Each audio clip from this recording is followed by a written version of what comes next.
So today we're going to be talking about the surface area and volume for a sphere.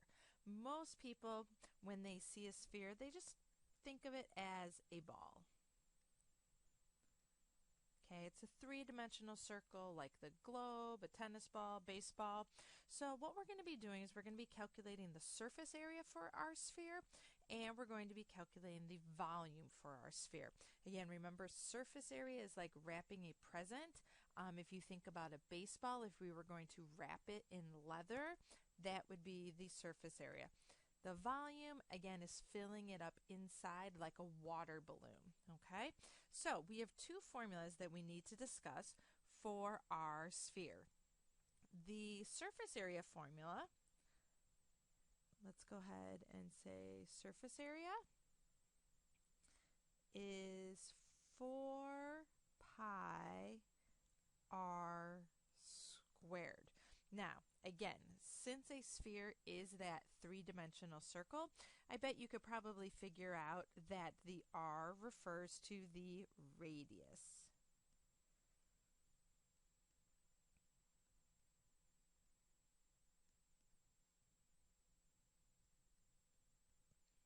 Okay, so we have surface area equals 4 pi r squared, and then when we need to calculate the volume for our sphere, volume is 4/3 pi r cubed.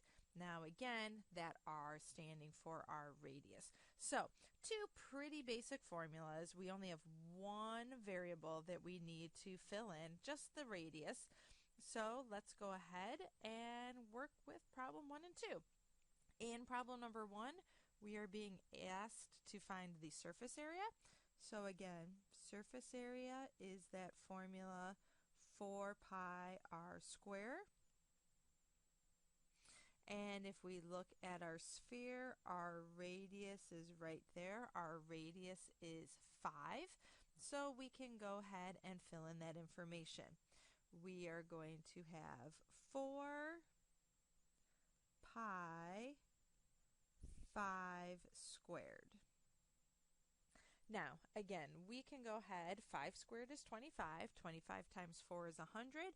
We could go ahead and leave our answer as 100 pi, or we might be asked to round that decimal. So if we go ahead and type 100 times pi, we get about 314. Again, there will be times when we will be asked to round it to 2 decimal places, so about 314.16. So again, both of those are acceptable answers. The 100 pi is an exact answer, whereas the 314.16 is a decimal approximation. Alrighty, so let's go ahead and take a look at volume. Again, our formula for volume in a sphere is 4/3 pi r cubed. Now, we have to be careful about picture number 2 because the 8 that we are given is the diameter and we only want the radius. So if the diameter is 8, that means that our radius is going to be 4. So we can go ahead and put that value into our formula. So we have 4/3 pi and then 4 to the 3rd power. So we have 4 to the 3rd power, which is 64. And if we multiply that by 4/3, we get about 85 and a third. So we can write our answer as 85 and a third pi. I know that seems a little strange.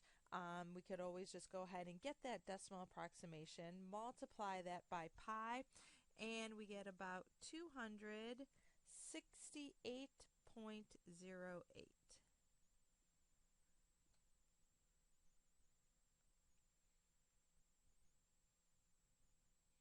So there you have it. Pretty simple. Surface area, 4 pi r squared. Volume, 4/3 pi r cubed. We're dealing with our sphere, and again, that r stands for radius. I think that should be enough for you. I don't think you need any extra practice. So good luck with your spheres.